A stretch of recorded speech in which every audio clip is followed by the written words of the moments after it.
begin with a request for bill introductions, and I believe Nancy Strauss has a bill introduction for us. We'll start there.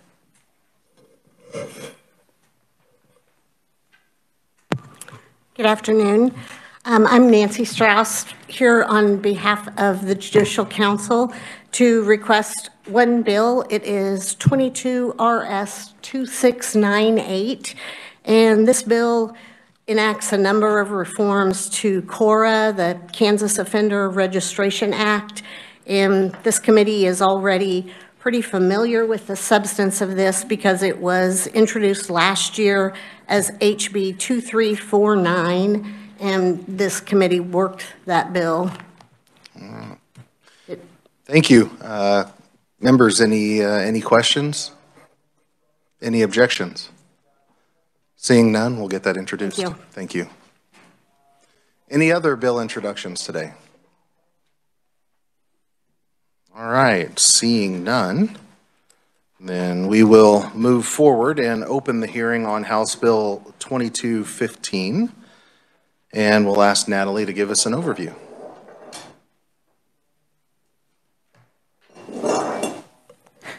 Thank you, Mr. Chairman.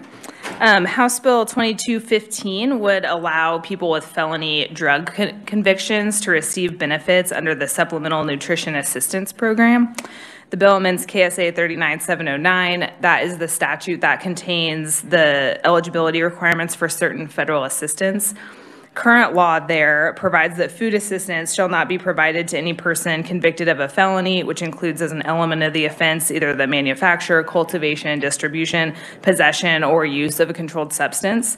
That could be a person convicted of a state or federal felony involving the possession or use of a controlled substance. And those people would be permanently disqualified from receiving food assistance unless it's a first-time conviction and the person enrolls in and participates in a drug treatment program approved by the Secretary for Children and Families. They submit to and pass a drug test, and they also agree to submit to drug testing if it is requested by the Department for Children and Families. Failure to submit to that testing or failure to successfully pass a drug test would result in ineligibility for food assistance until a drug test is passed. And failure to successfully complete a drug treatment program would result in ineligibility for food assistance until that drug treatment plan is successfully completed. The person passes a drug test and they agree to submit to ongoing drug testing if the department requests that. A person who's been convicted of a second or subsequent drug felony would be permanently disqualified, and those exception provisions would not apply to them. This bill would provide that a person shall not be denied food assistance solely because such person has been convicted of a drug-related felony. It also requires the Secretary for Children and Families to submit any approval requests that would be required to implement the provisions of this section to the federal government. And I can take any questions. Thank you, Natalie. I do have one question. Does somebody's conviction of a felony prohibit their wife or children from receiving benefits, or is this just specifically them? So I noticed that in the opposition testimony, they talk about that. I would have to do some more research into that question. You know, if you say, for example, you know, my husband and I were living in a household, you know, I'm not sure that his drug conviction would prevent me from applying for that assistance, but if we lived in separate households, I'm not sure what the ramifications would be. So I'll look into that and get back with you. Okay, thank you. Committee questions for Natalie? All right, not seeing any. Thank you very much. All right, we will then move into our proponent testimony, and we will start with Aaron Melton, Food Security Policy Advisor for the Kansas Action for Children. Aaron, welcome to the committee.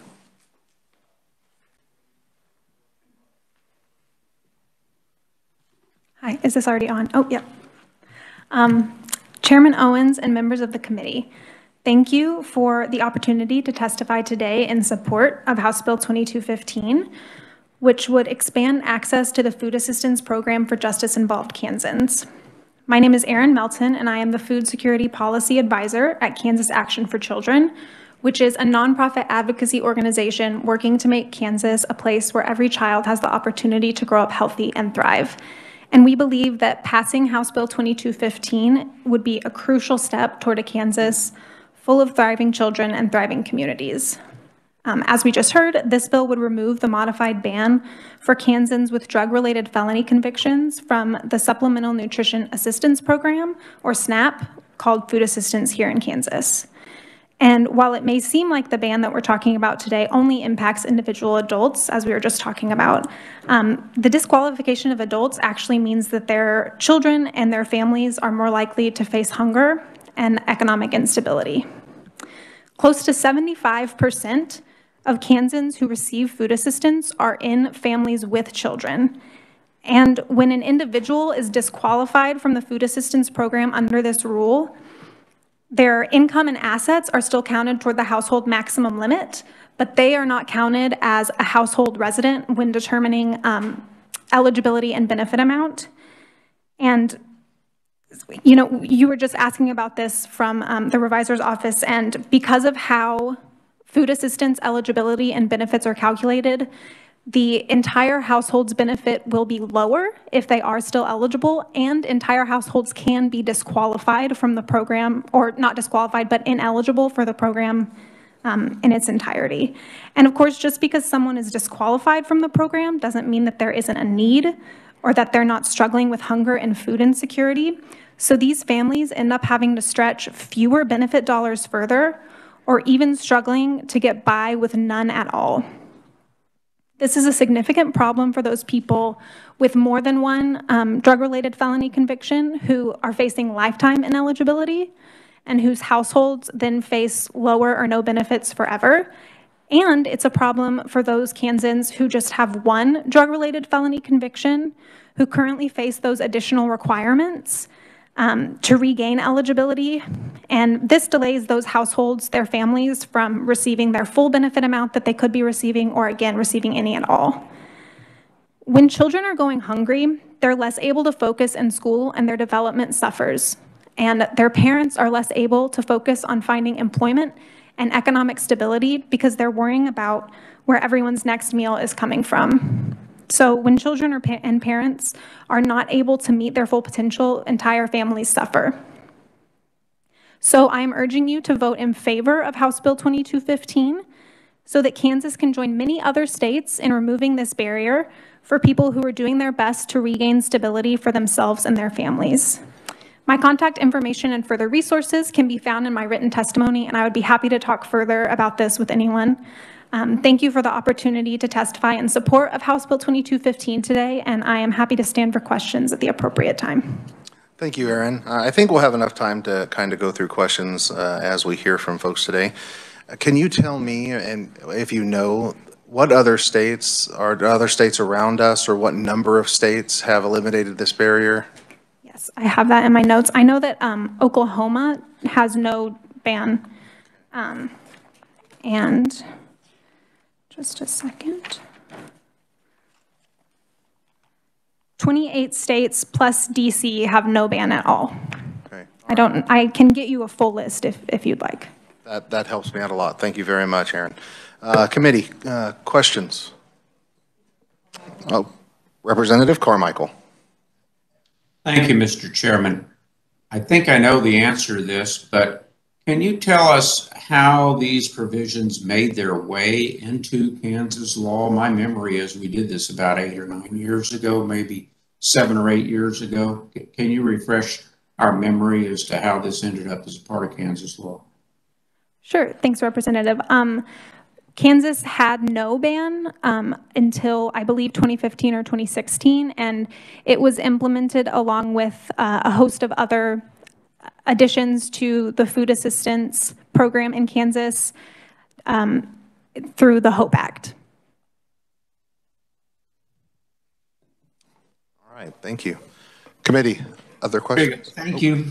Oh, sorry, my apologies. I was Other having questions? technical difficulties, I'm sorry. Oh, got it. Any other questions?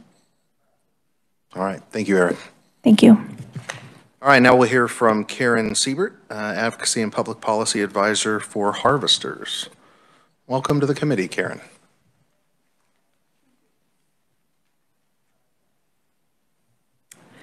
I'm Karen Siebert, and I'm with Harvesters, the Community Food Network, and we have a facility in Kansas City and then one also right here in Topeka. But I'm also here today representing the Kansas Food Bank out of Wichita and the Second Harvest Community Food Bank out of St. Joe. We are together the Association of Kansas Food Banks, and together we serve all 105 counties in the state. Last year, our networks of charitable food pantries distributed about 51 million pounds of food to those in need in Kansas, from our smallest rural communities to major metropolitan areas. We support House Bill 2215.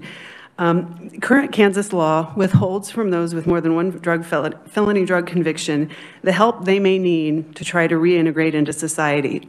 It's already a struggle for people with low incomes and felony convictions to find employment, housing, and health care. Denying them food assistance simply increases the risk they will return to illicit activities to meet their basic needs. We've seen the havoc that the opioid crisis in particular has wreaked on families and communities throughout our state. We don't believe those individuals struggling with addiction deserve to be punished for the rest of their lives. Current law singles out this one type of crime as worse than any other, worse than armed robbery, assault, even homicide. Is that what Kansans really believe? Prior to the COVID-19 pandemic, Harvesters would send our SNAP outreach staff into the prisons to work with individuals preparing for their release. We would assist those people who are potentially eligible for SNAP with their applications so they could be ready to submit them on the day of their release. Our staff estimates that 30 to 40% of the people they met with were disqualified from applying for SNAP because of felony drug convictions. The continued punishment of people with drug convictions was painful to see, especially as they embarked on the uncertain journey of reintegration. And this bill makes fiscal sense. Because SNAP is funded entirely through the federal government, there'll be no additional cost to the state. It will help ex-offenders meet their basic needs and help take some of the pressure off of the charitable sector. We support policies like this that encourage social and economic reintegration. This bill is an important way we can support ex-offenders' transitions back into their communities to achieve the rehabilitation we all hope for. Access to food can help sustain recovery from addiction, promote public safety, and reduce recidivism. We hope you'll support this bill that combines compassion with sound public policy. Thank you. Thank you very much. Committee questions for Karen.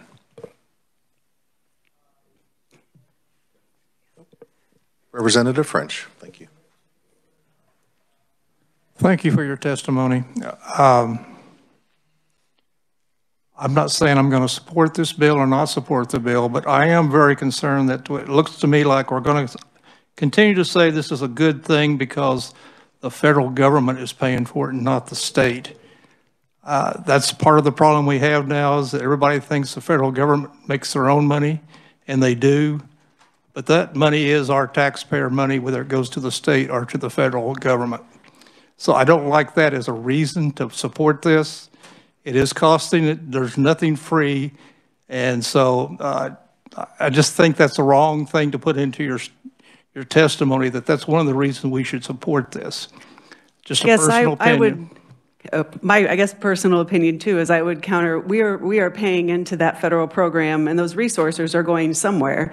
They're going to people in Oklahoma that have those needs and other places. And the challenge for the charitable sector is we're not getting those federal resources here to Kansas, and it's falling on the charitable sector and the churches to find that food for those folks in those communities. If there are other resources that are available, we'd like to take advantage of those so that we can help those people who aren't eligible for programs like SNAP that are just above the income level that are food insecure in our communities. So I appreciate your concern too, but that was another counter to that a bit, I think.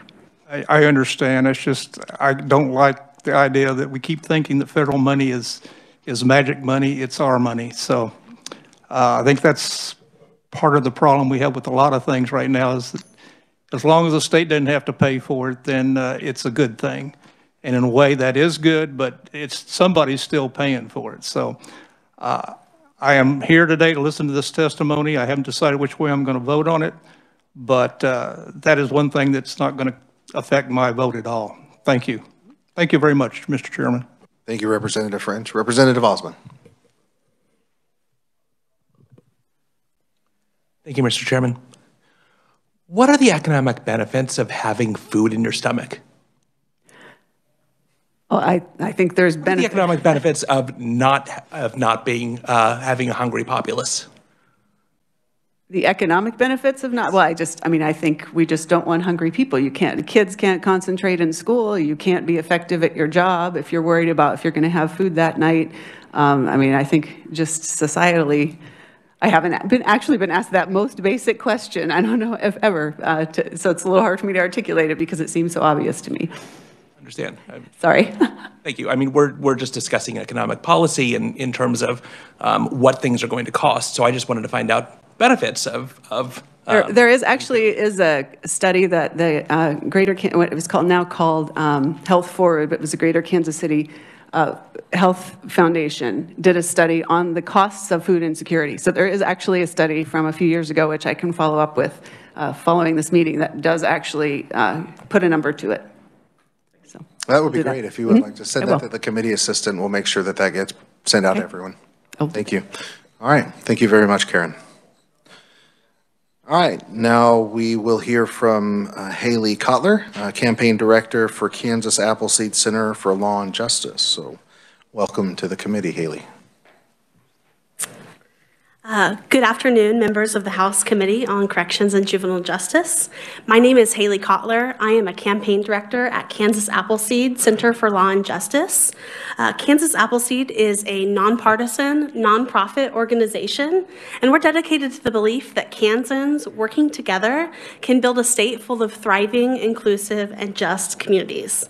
I am lucky enough to be a part of our economic justice anti-hunger work, and we believe that all Kansans should have access to affordable food and a hopeful future. Kansas Appleseed supports HB 2215. This bill would allow people in Kansas with more than one felony drug conviction to receive food assistance, as we've talked about today. Currently, anyone with more than one felony drug conviction is banned for life from receiving food assistance in Kansas. Food insecurity continues to rise in Kansas. I think we've all kind of seen what the COVID-19 pandemic has done. It's wreaked havoc. I know that I saw the very long lines at the food banks. We were getting inundated with requests over the last couple years, probably 10 times what I did before the COVID-19 pandemic. Estimates show that 1 in 8 Kansans are food insecure, and that just means they may not know where their next meal comes from. But in some parts of the state, such as Southeast Kansas, this number is a staggering 1 in 6 Kansas adults who may be facing food insecurity, and 1 in 4 Kansas kids facing food insecurity. We believe that all Kansans deserve access to food, no matter their past. Withholding SNAP benefits due to drug felonies is punitive far beyond the punishment that a person has already served. HB 2215 is sound policy that will allow more Kansans to put food on their tables for themselves and their families. If we really want to create a thriving Kansas where no one goes hungry, we must do everything that we can to put food on Kansas tables. Another reality is that SNAP is one of the most effective programs to keep Kansans out of poverty. You'll hear from folks today who are actually directly impacted by this policy. We haven't heard from them yet, but I know that you will. And I just want to say we can no longer ignore what they're saying and their experiences and their realities. So how can we ensure Kansans are on a road to success if our state continues to withhold much-needed resources that are proven to keep them healthy, thriving, and successful? And I also want to flag a couple things in my testimony. It's on the 3rd page. One is the economy.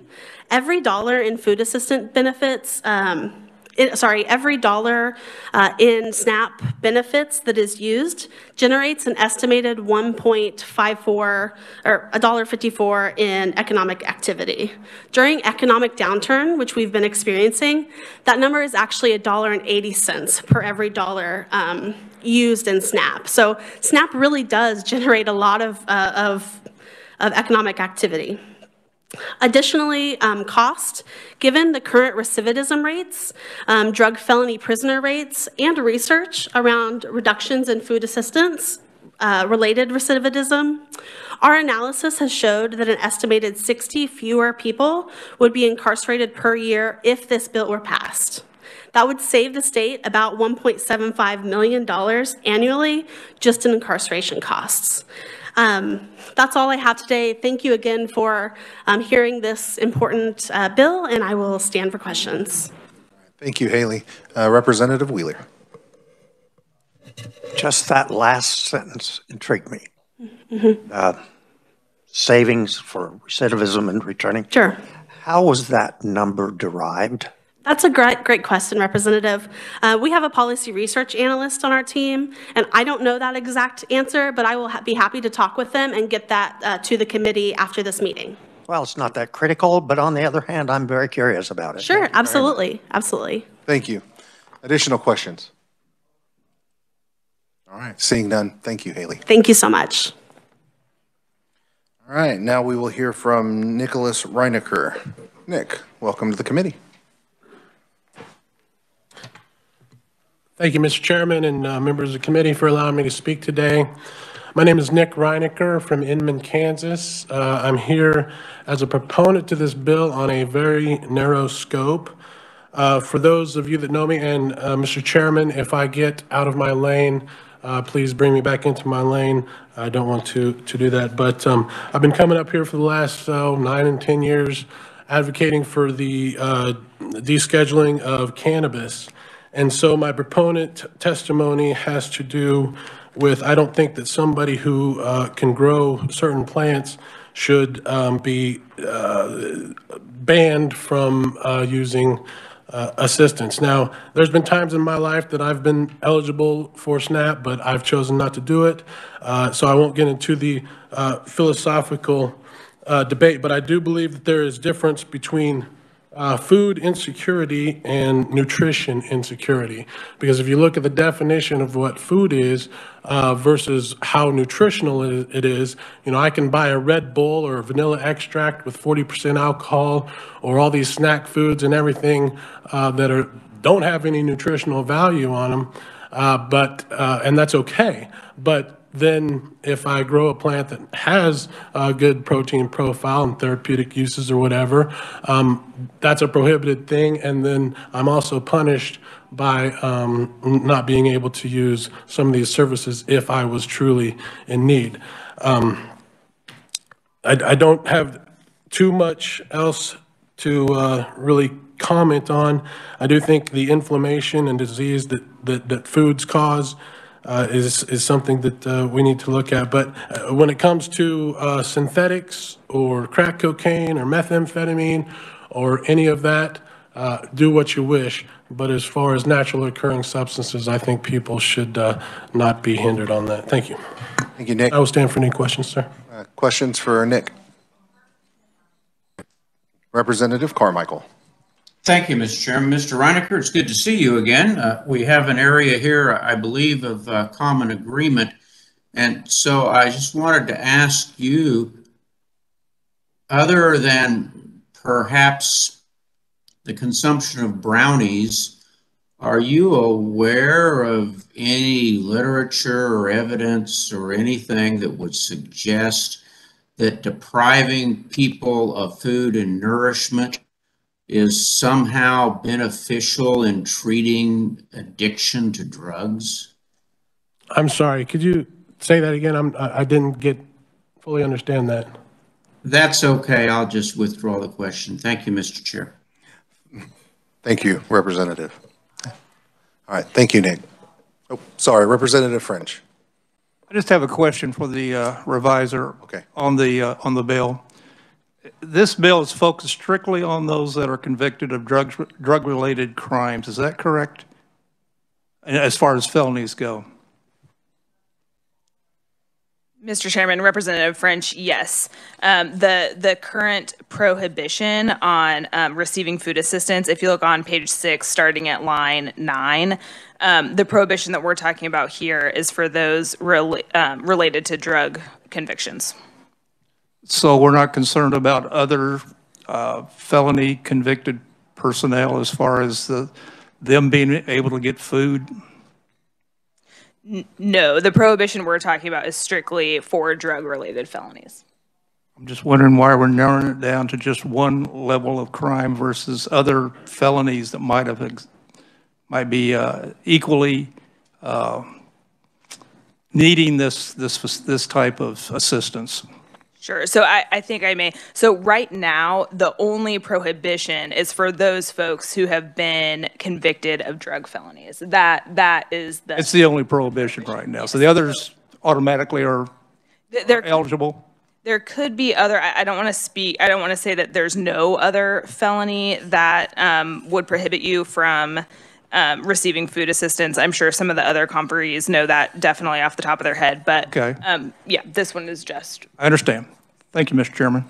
Thank you, Representative. All right, we are now pleased to hear from Jamie Reaver, who will speak on behalf of Colleen Cross. So Jamie, welcome to the committee.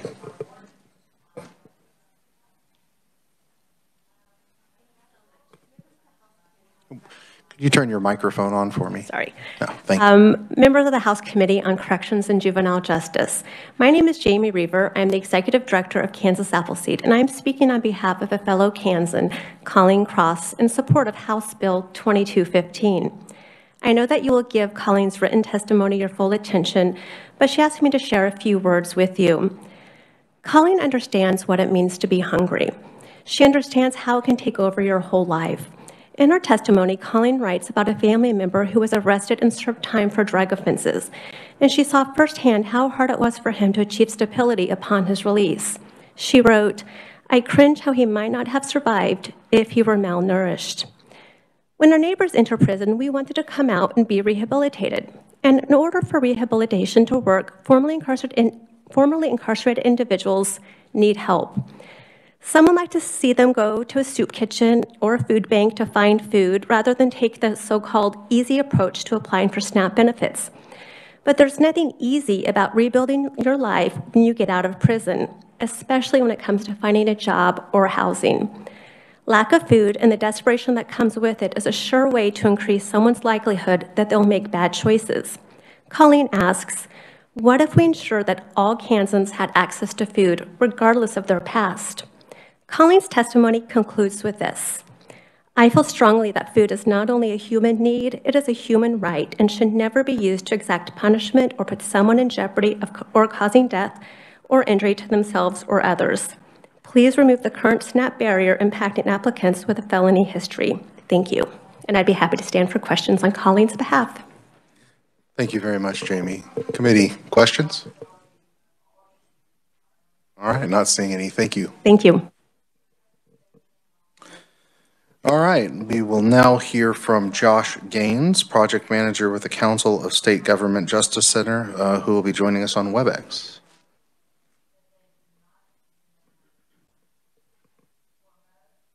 Josh, are you with us?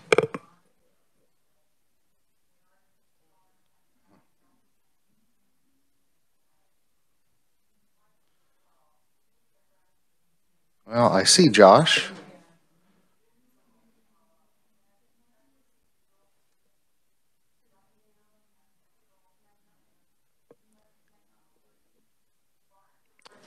Josh, you might check and see if your microphone is working. We'll go ahead and we'll skip over Josh for now, if that's all right. We'll come right back to you here in a second, Josh, while you work on that.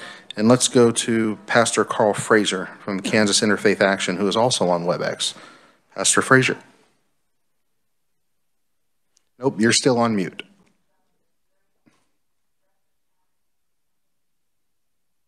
Can you hear me? I can hear you now. Thank you.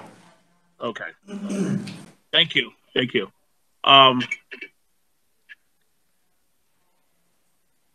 Mr. Chair and members of the committee, thank you for hearing my testimony today. My name is Pastor Carl Frazier. I am the pastor of New Hope and Love Community Church here in Topeka. I'm also the chairperson of the Kansas Kairos Prison Ministry, chair and active executive director of the Topeka Center for Peace and Justice, vice chair of Topeka Jump, justice consultant for the American Baptist Church of the Northwest Central Region, Midwest region here in the United States, and served as a chaplain with the Topeka Police Department. And I am here to express my support for HB 2215. In my ministry, our church receives weekly calls from individuals who are in financial needs.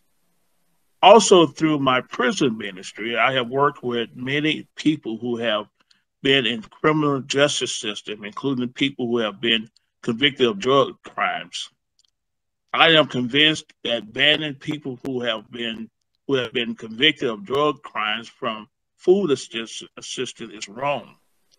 It is only add to the suffering of people who have made mistakes and have paid for those mistakes already. Furthermore, we have seen weekly individuals who have been wrongly convicted of crimes and already served 10, 20, 30, 40, even at least one case is here in Kansas. There are many reasons I could give here, but here are a few of them. Drug penalty ban keep people in poverty. People with criminal records have already in much harder times getting and keeping employment. Lack of access to food assistance keep people in poverty, perhaps more likely that they will reoffend in order to feed themselves and their family. Second, drug felonies ban disproportionately affect people of color because they are more likely to be convicted of drug crimes. Even though white, black, Latino populations have similar rates of drug use. And third, food assistance is strongly correlated with improved health outcome and low health care costs. This ban on access to food assistance also negatively affects families because the ex-offender isn't counted as a member of the family. Then they are seen as having a smaller family and gets less food assistance. This keeps children and families in food insecurity. My faith tells me that we have a responsibility in looking out for people who are down on their luck.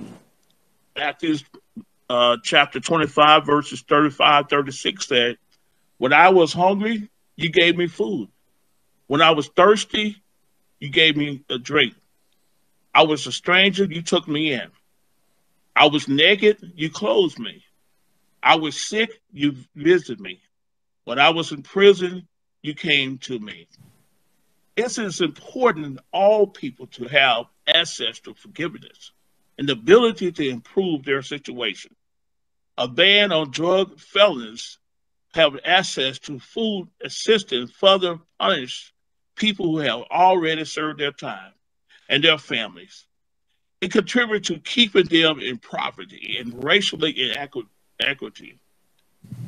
How many felons are dealing with mental health issues? For these reasons, I support HB 2215 and strongly encourage you to recommend it favorable for a full House for passage. Thank you for your attention, and I will take questions at this appropriate time. Thank you very much, Pastor Frazier. Representative Carmichael.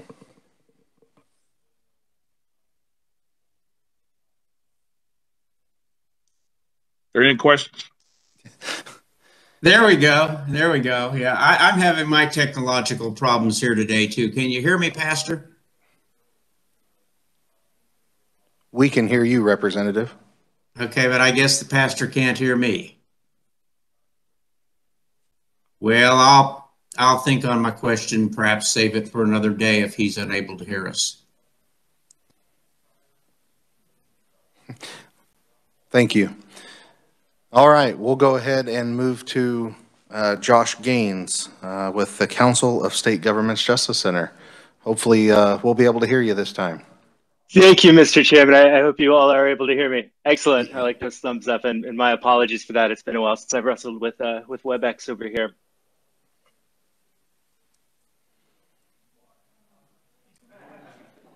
And then you froze up on us. Am I good now? Okay, yep, let's give it a go. All right, I apologize. My name is Josh Gaines. I'm a program manager on the economic mobility team at the Council of State Governments Justice Center. This bill was developed and approved by the Kansas Criminal Justice Reform Commission as part of its work to increase public safety and reduce spending by improving supervision and expanding second chance opportunities in the state. The bill originated in the Commission's Reentry Subcommittee, where I had the pleasure of informing state policymakers and stakeholders as a technical assistance provider as they developed proven cost-effective strategies to improve reentry outcomes in the state there. I wanted to provide a little bit of background on federal food assistance benefits, trying not to go over what's already been discussed here. The federal Supplemental Nutrition Assistance Program provided food benefits, food stamps, to over 200,000 food insecure Kansans in the 2021 fiscal year. One thing I want to make very clear is that SNAP benefits, those food stamp benefits, are distinct from cash benefits administered under other federal aid programs like TANF. SNAP benefits can only be used from food. The law has restrictions currently on those TANF cash benefits. Those would remain in place under this law. And those restrictions are something that the Criminal Justice Reform Commission considered removing, but ultimately failed to find a consensus on. So this is limited only to those food assistance benefits. Since 1996, federal law has permanently prevented anyone with a state or federal felony drug conviction, even a simple possession conviction, from receiving SNAP benefits unless the state administering the benefits chose to opt out of that ban. Since then, every state but one has exercised the option to opt out of that ban. That state is South Carolina. And states have done it to various degrees, either in whole or in part by imposing time limits or conditions on eligibility, for example. Although Kansas is among the 18 states that have partially opted out of the full federal ban, the modified ban that it has implemented in its place is among the strictest modified ban in the country. HB 2215 would remove those restrictions, placing Kansas in the company of the 31 states that have already fully opted out of the federal ban. Those states include Oklahoma, Arkansas, Mississippi, Wyoming, and Iowa. Those states have all ensured that food insecure households and residents have equal access to essential benefits regardless of prior drug history. The benefits of fully opting out of the ban would be felt not only by people in need of food assistance themselves, but by the state as a whole.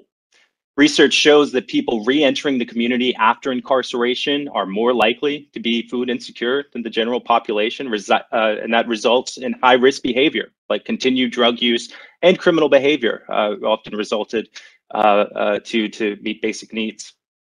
SNAP benefits provide support to people that need to successfully re-enter the community, and they have been shown to have a positive effect when it comes to reduction of recidivism. The bill would also correct some of the direct harms and injustices that have long resulted from the current restrictions and that were consistently acknowledged by policymakers, agency officials, and other stakeholders during the Reentry Subcommittee's work. No longer would 2 felony marijuana offenses permanently deprive a Kansan of essential food benefits or subject the family with which they reside, including children, to reduced benefits, as has been discussed. And no longer would the fact that a person suffering from addiction cannot afford to participate in an approved treatment program render them ineligible for the very aid that can be critical to achieving recovery. One thing I want to stress, and that we found while working with stakeholders on this, is that although there are drug treatment requirements, the cost of obtaining that treatment is on the applicant for the benefits itself. The state is not providing those. And that's a huge burden for many people who don't have the money for food to also, enroll in drug treatment programs. As states across the country have recognized and the stakeholders across Kansas have reflected, expanding access to food just makes sense, particularly in these uncertain times. Puts people in a better position to succeed. It allows them to focus on aspirations beyond satisfying their immediate fundamental needs. And it contributes to the health, stability, and safety of families and communities. People who've been through the criminal justice system, especially those who've battled addiction, are among the most likely to be in need of benefits and to directly benefit from that assistance. Eliminating barriers to that assistance would significantly increase their chances of success, and in doing so, contribute to stronger communities and to a stronger state. Thanks for the opportunity to address the bill. I'm happy to answer any questions the committee may have, and apologies for the hiccups earlier. Thank you, Josh. Representative Heiberger. Thank you, Mr. Chair. Thank you for being here today, Josh. Have you ever seen any data that would suggest that a prohibition like the one in Kansas dissuades people from committing drug offenses? I have not seen any research to that effect. I assume you're asking whether the federal ban has a deterrent impact on drug use or drug crimes. Is that correct? I haven't seen any research to that effect. Thank you. Representative Carmichael. Thank you, Mr. Chairman, and follow up to Representative Heiberger and an attempt to ask the same question I've tried twice before. Have you seen any evidence that suggests or concludes that denying former drug users or people who've been convicted of felony drug crimes nutrition somehow aids in their rehabilitation or reduces their recidivism? I'm not aware of any research to that effect. In your Mr. Chairman, with your permission, in your knowledge, you're obviously expert in this area. Have you found any study or peer-reviewed literature that, political considerations aside, but peer-reviewed literature that shows some positive benefit from denying former drug addicts nutritional assistance? Is there anything you know of that is good that comes out of that type of public policy? Because I'm having a hard time figuring it out. Nothing that I'm aware of. If I could briefly speak to, I think the original intent of that ban was enacted in an effort to curtail the illicit trafficking in those benefits. The idea being that people would trade those benefits for drugs. That goes back to 1996 when the ban was in place and that justification. Since then, one thing that's happened is there are no longer food vouchers, food stamps as we know them don't exist. People get a benefits card that they can use at the store that is only approved for buying food items, for example. So I think the original justifications, whatever benefit, the stated benefit that ban was intended to provide is in question a bit at this point as well. Mr. Chairman, my recollection is that another justification at the time might have been that my state senator was seeking re-election and wanted to campaign on the issue. Thank you, Mr. Chair. Thank you, Representative. Any other questions? All right. Thank you very much, Josh. Always grateful to have CSG get on the line and share your perspective. Thank you for your work. Yeah. All right. We'll now hear from Andy Hubbard on Webex. Andy, welcome. Thank you. Can you guys hear me? We can. Okay. Well, I'm Andy Hubbard. I reside in House District 88 and Senate District 87. I am an addict. I'm a 3-time convicted felon. KOC number is 102937. As of me writing this, I have 1,230 days clean. After 20 years of meth use from the ages of 14 to 34, countless jails, institutions, and damn near death, I scraped together a shred of will to live. I changed my playgrounds, my playmates. I somehow got a bed at an understaffed, underfunded treatment facility, housed there for an inadequate amount of days, jumping through hoops in the system to get proper mental health medication, and not having enough time for my body to adjust before I graduated back to the streets. I faced the hurdles that many felons face: barriers in employment, housing, the lack of transportation, or even a support system. I still kept trying to pull myself up by these proverbial bootstraps we all keep hearing about. I received a job through a temp agency making $9 an hour, found housing in a sober living facility, which was located in what the legislature lovingly refers to as a food desert. Some weeks, the only meal I would eat every day would be at the Lord's Diner after working a full shift on an empty belly. There would be times I would have to decide to call in at work to wait all day at the Salvation Army for a box of food that would barely last 2 days. The reason the state of Kansas wouldn't help, because I suffer from addiction and have been labeled a felon by them and undeserving of food. Now, I am a white male, albeit a queer one, and I am in a place of privilege. With that privilege is the ability to recognize that these rules and laws are rooted in white nationalism, and I am nothing but a casualty caught in the crossfires of your oppression. This law is just another knee on the necks of communities of color. After redlining, over-policing, and jailing generations, you brand people drug felons and now have the nerve to tell them that they don't deserve food. We know the lack of food becomes a mental health issue. We understand when people are hungry, they make irrational decisions. Growling bellies do not stop drug possession, addiction, nor does it deter any kind of crime. In fact, it does the opposite. Stand up, say that every Kansan, no matter where they are at in this journey called life, that they are deserving of the access to food. I implore you today to repeal the ban on felons receiving SNAP benefits. Thank you. Thank you very much, Andy. Thank you for sharing your story. Committee questions for Andy. All right. Thank you very much again, Andy. Thank you. We will now hear from Susan Stevens, who's joining us via Webex. Susan, welcome. Hear me? Oh, good. I'm unmuted now. You can hear me, right? Correct. We can hear you. Oh, good, good. Well, I'm Susan Stevens. I live in Kansas House District 37, represented by Rep. Aaron Coleman. I live in the Argentine neighborhood of Wyandotte County, affectionately known as the Dot. And I'm here in support of Kansas House Bill 2215. Even though I may seem like somebody not affected by the current legislation that is banning many of our fellow Kansans who are impacted by drugs and poverty for the rest of their life from being able to obtain food assistance via SNAP.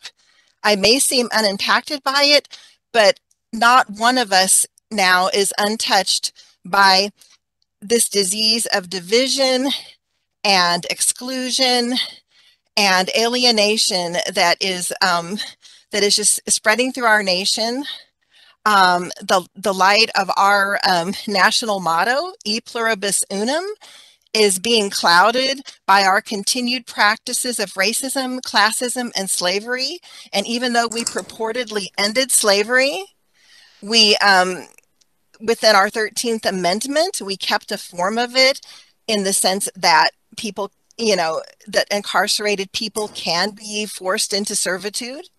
While we declared ourselves a free land of equal opportunity, we, and our predecessors, we put systems in place to ensure that people in desperate situations who, because of that, make poor choices, commit crimes, that then they are, then they suffer all kinds of obstacles with getting gainful employment and access to housing and nutritious food and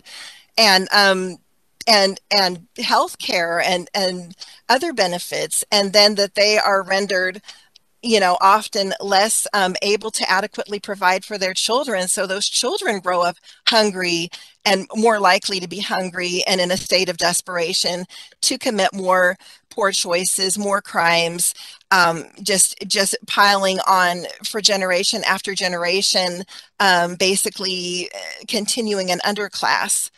And, the cries of protest that we are hearing around our state, around our country right now, these are not cries for those of us who are more privileged to just dig ourselves deeper and deeper into a, bury ourselves under a big old mound of guilt and denial and defensiveness. and counter accusations. They are really calls for us to align ourselves with who we really know we are as a nation and as a people, to line our behavior up and also our public policy up with the truths we know to be self-evident, that all men are created equal, to step by step, get rid of every law on our books that perpetuates any form of oppression. And I'm very excited. I may be unimpacted by the current oppressive policy, but I am so excited that as Kansans, we have an opportunity now to right one wrong, to turn this around, to take this step closer towards the light of who we are as a people. We are the United States of America. In U.S., it means us. It means all us, not us versus them. We have a chance today to step closer to that truth. I pray that we will. I thank you for listening. Thank you, Susan. Committee questions? All right, seeing none. Thank you very much. Committee, I will submit to you, we have written proponent testimony from Lindsay Ford of the Kansas Coalition Against Sexual and Domestic Violence, Carol Olson, Chair of the Allen County Multi-Team Agency Coalition, Amy Heighton of the Independent Living Resource Center, Marquita Atkins, Executive Director of Innovation Inc. and Progeny, Tracy Kegel, Founder and Executive Director of Humanity House, PJ Carter, Director of Black Lives Matter of Topeka, Kansas, Teresa Miller, President and CEO of the Kansas Health Foundation, Stuart Little, on behalf of the Kansas Food and Farm Coalition, and Kat Butler, a private citizen. So I encourage you guys to take a look at that. Was there anybody else that is here to testify as a proponent on this bill? Seeing none, I would also submit written neutral opinion from Andrea Warnke on behalf of the Department of Children and Families. Any other neutral conferees here today? Oh, Representative Osmond. Thank you, Mr. Chairman. I just had a question about if it's appropriate to ask the reviser on a question on the bill itself. Sure, that would be fine. We'll go ahead, if you would like to ask that question before we go to opponent testimony, that would be fine. Okay, thank you. On page 6, the new subsection 13 says a person shall not be denied food assistance solely because of a person has been convicted of a drug-related felony. Does that mean under this current language or under this revised language that it could be done in conjunction with something else? And what are the parameters for that? Mr. Chairman, Representative Osmond, I believe that the language there is intended to say that, there may be other reasons that a person would be disqualified from receiving SNAP benefits. And so the fact that a person has been convicted of a drug-related felony would not be the sole thing that could act as the disqualifier from receiving benefits under that program. That answer your question? For the most part, I just wanted to make sure that this was, as the language itself sits, I just wanted to make sure that it was eliminating the barrier that we were looking at as opposed to, because it says solely. So I just wanted to make sure that, if it was in conjunction with something else, you could still potentially deny someone those benefits because of drug-related offenses and something else. Mr. Chairman, Representative Osmond, I think that could be possible. There could be another reason that a person would be disqualified under the program if there's some other disqualifying factor. But the fact that they, just the fact that they have a drug-related conviction alone would not be able to disqualify. But you're correct. It doesn't stop a person from being disqualified for multiple reasons, one of which could be having a drug felony. Thank you. All right, we'll now hear opponent testimony from Steve Green, Opportunity Solutions Project. Steve, welcome to committee. This is on. Thank you, Mr. Chair. Members of the committee, I appreciate the opportunity to provide opponent testimony to House Bill 2215. And I want to state before I go on much further, the obvious task that I'm faced with today is not an easy one. Specifically, opposing legislation that would expand food assistance to convicted drug felons. As you've heard, there are many advocates here today and amongst this committee that have dedicated their life to the issue of justice. What's the word I'm looking for? Criminal justice reform, and have either done that through professionally or have been personally involved. We heard from a pastor in Topeka who works in a prison ministry. And so before I go any further, I want to say thank you to all those that have spent their careers or their time personally involved in correctional reform or justice reform and the work that they do. What I want to highlight is something that there are times when thoughtful advocates and policymakers come to respectful but different conclusions on how best to help others. This is, I think, House Bill 2215 highlights that divide, that people could have different opinions, both want to help individuals that have been incarcerated but may have different conclusions or first steps on how that's possible. In my testimony, I line out what state statute already provides, and it's been highlighted both really well by the reviser and others that have gone before me. There is an exception to this provision that currently in statute that's been referenced, which is upon successful completion of a drug treatment program. And as one conferee had mentioned earlier, that currently a person, once they're post-release, is required to pay that out of their own pocket. That's something that is definitely should be in consideration as a policy. But what I'd also highlight is to one representative's question, and it's a really good question, is what data is there that we can currently assess whether or not this policy consideration, making this change, makes sense.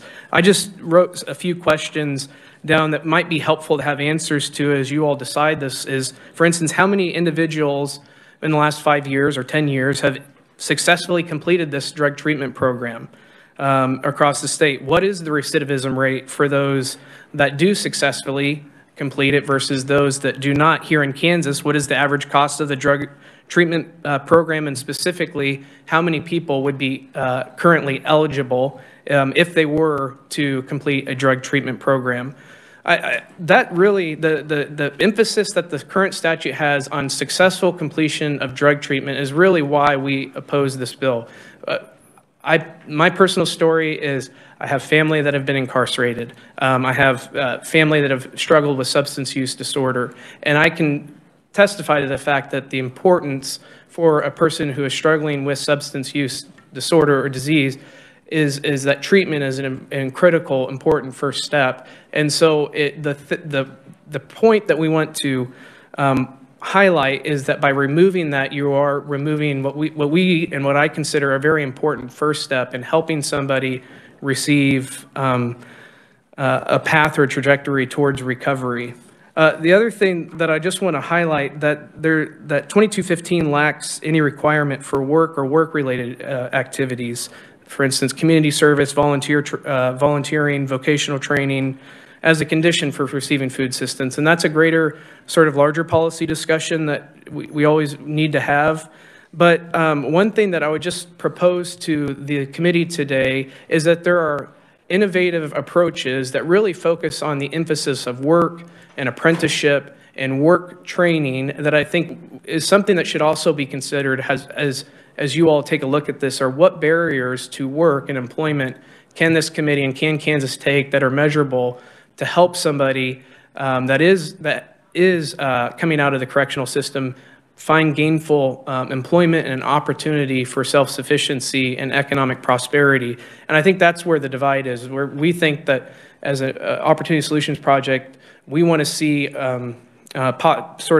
different opportunities that highlight work and work training and work readiness, not taking away the requirement for successful drug treatment. We think that the current law strikes the right balance and really is the focus of our opposition to this bill. We appreciate the work that's been done with you all, the subcommittees and committees that have taken this issue up, and I'm happy to answer any questions that the committee may have. All right, thank you. First, we'll go to Representative Smith. Thank you, Mr. Chair. You know, as I consider this bill, I have a number of concerns that I hope would be, I don't know the word for it either, that they would be answered through practice. But I also have to remember, you wouldn't know it to look at me now, but as a child, I had months and years where I suffered from food insecurities. I think about those situations that put me in that position. And part of the situation that did that was simply income availability. But the impact that it had on my life in school and choices that I made are always at the forefront of my mind when I hear about these things. I think about your suggestion that people have to meet these criteria before they can qualify, and I think about the idea that it would be so difficult for me to concentrate on getting those things taken care of if I'm also facing the idea of, oh, and how am I going to feed my kids tonight? How am I going to continue to be a part of the family if I'm the one who's dragging the food from my kids? And I don't mean to over dramatize it. That's not it. But there are people that face this. And I know that as a law enforcement officer. I see these folks that are struggling to stay out of jail, struggling to stay out of prison. And part of what they're doing is convincing folks in the community that they're still worthy. If I'm constantly worrying about whether I'm going to get my next meal, how effective am I at being that person to convince others? I offer all of that, and then I ask you, do you consider that in conjunction with would be better than before we allow? Does that make sense? I think so. And whenever you oppose something that's as weighty as this sort of policy consideration, you never want to put somebody else's personal story aside. And so I appreciate you sharing your own story and appreciate that immensely.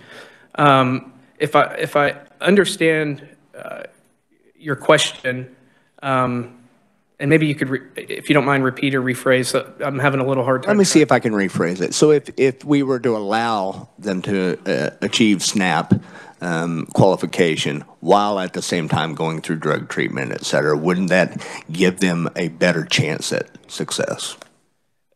It's definitely something that you all should consider. I think the emphasis on successful completion of drug treatment is an important distinction that is highlighted in statute.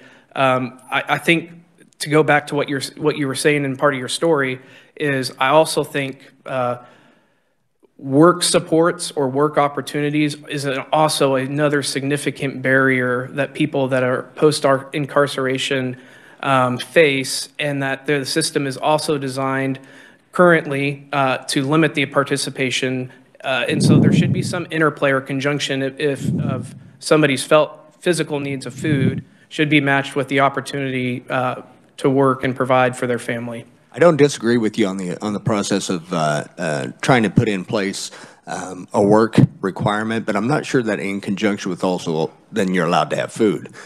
So I would be okay with that separately. You know, the idea of recidivism and what causes recidivism, it can be all over the board, but there is a common denominator, and that's the stressors and strains that person is under that puts them back in that place. If we can alleviate that, I think we help ourselves out on the budget. Simply, thank you. Sir. Thank you, Representative Smith. We'll now hear from Representative Heiberger, then Representative Carmichael. Thank you, Mr. Chair. You do understand that the current prohibition applies a permanent ban for anyone with more than one drug conviction? Correct. Okay. All right, just wanted to make sure about that. Yeah. And you seem to be making the assumption that without the requirement of, without this, then persons convicted of drug felonies would not seek drug treatment. Right.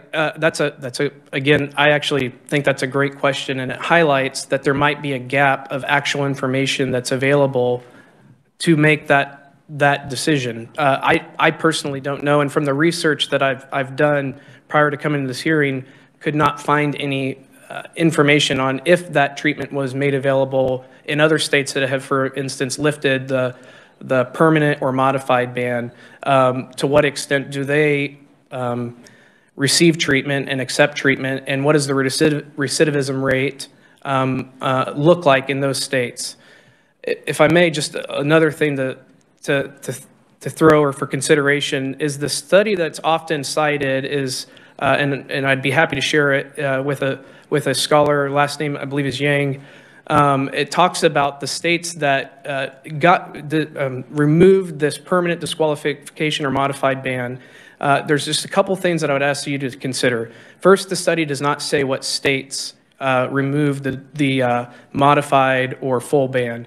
It just says that states that responded to the survey on their current state options or state plans, which is something that we don't know what states to go to from an outside perspective and look at which states they are specifically, but also it's only applied to states that within the condition of recidivism and access, what they would say access to food stamps. There are a whole host of services, whether it be job training, mental health, substance abuse, other types of assistance programs that that could be considered in that spectrum that researcher specifically does not consider. So it's just something that I think the data, we just may not have great data that we need that would be helpful for us to make those considerations. Finally, speaking of research, have you done any research on what our correction system is currently doing in terms of job training and placement and reintegration? A little, but I would not define myself as an expert on that. Yeah. Thank you. Representative Carmichael. Thank you, Mr. Chairman. First, following up on Representative Heiberger's question, are you aware of Senate Bill 123, sir? I am not. Okay. I see that you are testifying on behalf of an organization calling itself Opportunity Solutions Project. Can you tell us what that organization is? Is it a 501c3, a 501c4? Who funds the organization? How many employees do you have? And what are the objectives and purposes of Opportunity Solutions Project? Thank you, Mr. Chair, and thank you, Representative Carmichael, for the question. So Opportunity Solutions Project is a 501, 501c3. It is across multiple states. I believe we have representation in Florida as well. I am not aware of who funds it. I don't have access to who funds those, that specific organization or a specific organization. It's represented in multiple states, and the purpose or point of Opportunity Solutions Project is, and note in the beginning of my testimony, to strengthen communities and improve the lives of individuals by removing barriers to work. So fundamentally, we support, and specifically public assistance programs or in the work environment, removing any obstacles or barriers that a state may place in getting people into the workforce.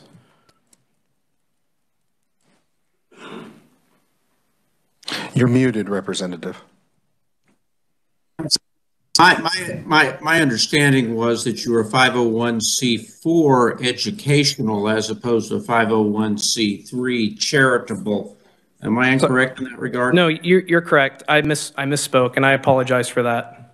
And in what state are you organized? I'm not sure. I'm not sure, so I need to get back to you on that one. And finally, Mr. Chairman, with your permission, am I correct that your donor list for your 501c4, that you maintain it confidentially and do not disclose it to the public or others so that we can see who is funding the money for your organization to come here and testify today? I don't know the answer to that. I'm just representing them today on their behalf, and so I don't know the specifics to that question. Would you favor us with making inquiry of your client to see if they would provide us with their donor list or membership list so we can figure out who they are and why they're here? I'm happy to run it up the flagpole, Mr. Chair. Thank you. I appreciate that question. Okay, I will wait with bated breath, Mr. Chair. Thank you. All right. Follow-up question by Representative Smith. Actually, I hope I can provide a little information for Representative on his question, but I just went to solutionsproject.org, looked at their About page. They're showing Opportunity Solutions Project is based in Florida and is tax exempt under 501c4. All right, thanks for that. Thank you. We've all learned a little bit more today about your organization. All right, thank you. Yeah. Committee, anybody else in the room here to speak as an opponent to this legislation? All right, seeing none, we'll go ahead and close the hearing on House Bill 2215. Committee, is there any other business to be brought before us today? All right, seeing none, we'll go ahead and